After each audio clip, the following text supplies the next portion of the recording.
Court ने इसे निरस्त कर दिया है। निरस्त यानी सत्यमेव जयते। मुकदमे की कोशिश 156(3) में आप देख सकते हैं, केशवानंद जुयाल, नवीन सेठी, अनिल यादव, श्रद्धानंद पति। आप इस तरीके से 50 एफआईआर करने की कोशिश कर लो, हम डरने वाले नहीं। की प्रॉपर्टी पे किसी का कब्जा हो जाए, अगर आपकी प्रॉपर्टी पे कोई नुकसान करे तो क्या आप वो नुकसान सह पाएंगे? हमने यूजीसी में आरटीआई लगा दी है। जीत भारतीय लोगों की जीत, और इतने बड़े पॉलिटिकल इन्फ्लुएंस वाले लोगों को हराने में हम सक्षम होंगे। ये वही संस्थान है जिनके ऊपर 7 करोड़ का पेनल्टी हुआ है। बाबा रामदेव जैसे लोगों के सामने एक अगने से मध्यम वर्ग के परिवार के जो लड़के एक चुटकी नमक देश भर के करप्शन के खिलाफ।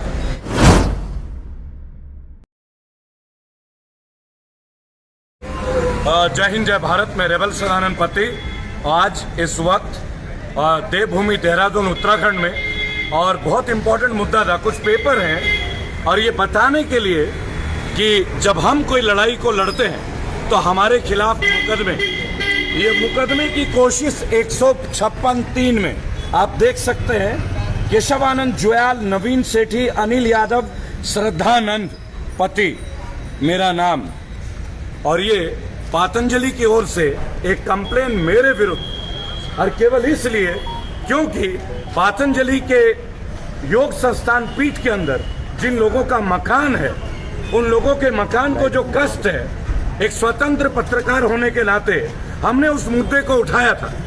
और राजू वर्मा जी, अच्छे से मैं ये नाम ले रहा हूं आज, राजू वर्मा जी, आप इस तरीके से 50 एफआईआर करने की कोशिश कर लो, हम डरने वाले नहीं। देखिए, रामदेव जी का खिलाफत मैं नहीं करता। पत्रकार महोदय, सबसे पहले मैं एक बात बताऊंगा, अगर आपकी प्रॉपर्टी पे किसी का कब्जा हो जाए, अगर आपकी प्रॉपर्टी पे कोई नुकसान करे तो क्या आप वो नुकसान सह पाएंगे?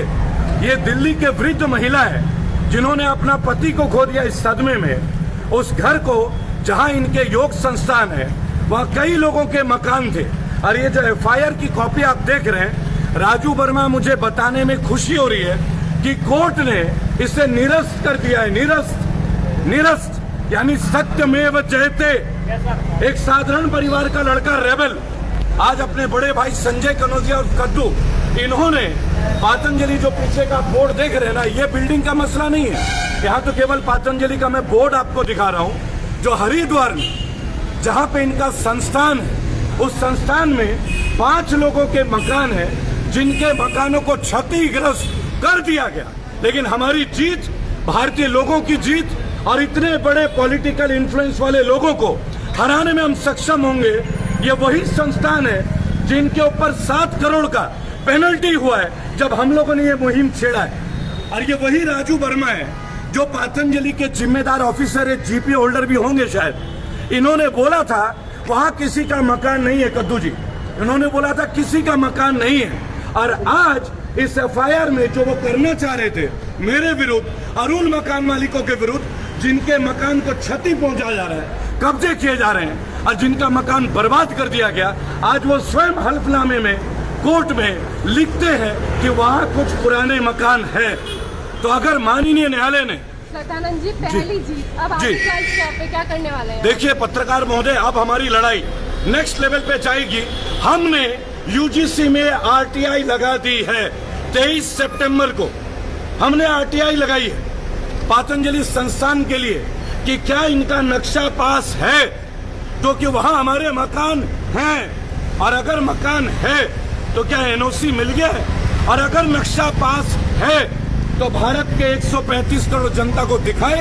क्योंकि अगर हमारे साथ अन्याय है और आपके साथ अन्याय है, इस अन्याय को बहुत अच्छे से लड़ा जाए। रामदेव को सरकार संरक्षण देती है, कैसा लगता है आपको? देखिए, आप एक बात बताइए, आज हमारे खिलाफ एफआईआर की कोशिश, लेकिन माननीय कोर्ट ने रद्द कर दिया और ये कहा गया कि मैंने धर्म के विरुद्ध बोला।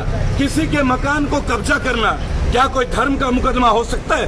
कभी भी हो सकता है, कभी हो सकता है क्या? आप बताइए, क्या आप लोग स्वतंत्र लोग हैं? क्या ये उचित है कि लोगों के मकानों को कब्जा किया जाए? क्या आप धर्म के नाम पे आप लोगों के मकान कब्जे कर लोगे? ये पॉसिबल है क्या? ये लड़ाई है। नवीन सेठी, सतीश सेठी, रेबल सदानंद, हम लोगों को चाहे आप कुछ भी कीजिए, कितने ही एफआईआर दर्ज कीजिए, लेकिन हम ये लड़ाई नहीं छोड़ेंगे। अभी पहली जीत हुई है, अब आरटीआई के द्वारा, यूजीसी के द्वारा इनके संस्थान के हमने आरटीआई लगा दिया है। आगे की जीत भी आप लोगों के बीच होगी। संरक्षण है सरकार का, ऐसा लगता है? 101% संरक्षण है। लोगों के मकान में सीएम के पोर्टल में हमने कंप्लेन किया और वहां पे ये कंप्लेन को हटा दिया गया, लिखा गया कि ये लंबा प्रसारण है। क्या आपने समाधान कर दिया? धामी जी ने बोला था हम करेंगे, क्या किया आपने? आपने कंप्लेन को सीएम के पोर्टल से हटा दिया, क्योंकि बाबा रामदेव जैसे लोगों के सामने एक आदमी से मध्यम वर्ग के परिवार के जो लड़के हैं उनकी हैसियत क्या, लेकिन ये विचारधारा हम बदल के दिखाएंगे और ये लड़ाई में जीत के दिखाऊंगा। ये रेबल का वादा है। रेबल के आंदोलन को लोग समर्थन दे रहे हैं, कैसे अब इसको आगे बढ़ाएं? देखिए, मेरे समर्थन में यही लोग हैं। मैं कोई राजनीतिक पृष्ठभूमि से नहीं आता। यही परिवार है, जैसे वो गाड़ी में मेरे भाई रुके, प्रणाम स्वीकार कीजिएगा। ये है रेबल की ताकत, ये है आप लोगों की ताकत, ये है प्रजातंत्र की ताकत, ये है पत्रकारिता की ताकत। स्वतंत्र पत्रकार स्टूडियो में बैठ के इंटरव्यू नहीं करेगा, वो सड़क में बैठ के इंटरव्यू करेगा। हमने इन्हें सड़क से संसद भेजा और मैं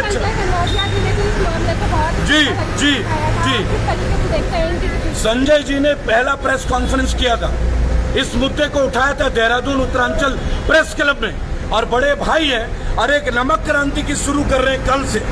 इन्होंने बोला एक चुटकी नमक देश भर के करप्शन के खिलाफ, आप एक चुटकी नमक दीजिए, आपके क्षेत्र में कोई भी करप्शन होगा हम लड़ेंगे, चाहे जेल जाना पड़े चाहे मरना पड़े।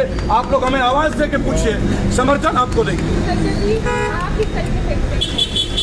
गलत बात तो गलत है, तो चोरी और ऊपर सीना चोरी। आपने मकान कब्जा रखे, फिर आप कहते हो मेरे पे धोती के अलावा कुछ नहीं। ऐसा मोदना धन से किसके लिए प्यार? मैं तो कहता हूँ अगर आज औलाद होती तब भी मान लेते, लेकिन उन गरीब औरत का मकान कब्जा करके जिसने अपने जीवन भर की कमाई लगाई है। लेकिन आप खुद सोच सकते हैं ऐसी मंशा क्या है? ऐसे कौन सी रईस बनने की होड़ में लगे हुए, सबका धन इकट्ठा करके आपने वर्ल्ड में रईस बनना है, तो वैसे ही खून चूस लो लोगों का। क्या देश का शुरुआत, क्या देश की चेतना के नाम पे लोगों के प्रॉपर्टी पे कब्जे होंगे? क्या फर्जी मुकदमे दर्ज कराने का भय दिखा के हमें अपने घर से बेघर किया जाएगा? ये एक भारतीय की लड़ाई नहीं है, देश में तमाम उन लोगों की लड़ाई है जो आज कहीं लड़ने का प्रयास कर रहा है और जो सरकार के विरुद्ध बोल रहा है। आज वो या नक्सलवादी है, या देशद्रोही है, या खालिस्तानी है, या किसान खालिस्तानी है, या हम खालिस्तानी है, या पत्रकार जेल भेजे जाते हैं। क्यों? क्योंकि सरकार के विरुद्ध बोलने का मतलब देश के विरुद्ध बोलना है। हम इस प्रकरण के विरुद्ध लड़ते हैं और अगर इसमें मृत्यु को प्राप्त हो तो भी हमें डर नहीं है, लेकिन हम कब्जे नहीं होने देंगे। और ये जो बोर्ड आप देख रहे पीछे का, इनके साथ नवीन सेठी का पूरे परिवार को थैंक यू। देखिए, ये है समर्थन हम लोगों का, देखिए ये है समर्थन लोगों का। देखिए पूरी भीड़ आप देखिए, ये पूरे लोग रुकते हैं, ये हमारा समर्थन है जो पीछे आप देख रहे हैं। ये हम लोगों ने कमाया, क्या मैं उनको जानता था? क्योंकि हक की लड़ाई की बात है और हक के लिए तो चाहे मरना पड़े, हक लेके रहे। आइए आइए आइए आइए, बहुत बड़ा जी नमस्कार। नमस्कार, प्रणाम, कैसे हैं आप? बहुत बढ़िया भाई। मैं चाहूँगा आप इस वीडियो को शेयर जरूर कीजिएगा, क्योंकि हमारी पहली जीत हुई है। जो एफआईआर करने की कोशिश की गई थी, आज माननीय कोर्ट ने उसे रद्द कर दिया है। ये भारतीयों की जीत है। पतंजलि संस्थान के विरुद्ध हमारी लड़ाई आगे तक रहेगी और इंसाफ हम लेके रहेंगे। एक विधवा महिला के प्रॉपर्टी को हम कब्जा नहीं होने देंगे। होने देंगे आप लोग? नहीं सर। होने देंगे आप लोग? क्या देश में अवैध कब्जे जायज रहे हैं क्या? ये है भारत की ताकत आपके बीच, आपके लिए समर्पित। जी।